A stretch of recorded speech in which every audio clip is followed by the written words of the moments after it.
تو ثواب ملے گا، اگر نہ کریں تو اس پر کوئی گناہ نہیں ہے۔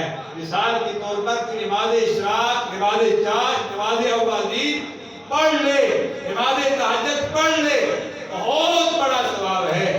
اگر کوئی نہ پڑھے تو اس پر گرفت نہیں ہے۔ گرفت ہے کہ انسان 5 وقت کی نماز نہ پڑھے، گرفت اس پر ہے کہ قربانی واجب ہے، واجب ہونے کے باوجود انسان قربانی نہیں کرتا، پھر وہ گناہگار ہے۔ کسی نے ناخن نہیں طرح سے بات نہیں تیرے بغل تیرے ناف رہ گئے، کوئی بات نہیں، مستحب عمل ہے، ثواب سے محروم رہ جائے گا۔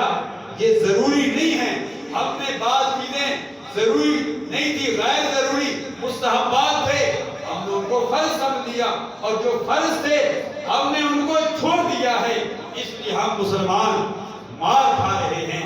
اللہ تبارک و تعالیٰ کی بارگاہ میں دعا ہے کہ ہم سب کو فرض، واجب، مستحبات، مباحات میں ہم سب کو تمیز کرنے کی اللہ توفیق عطا فرمائے۔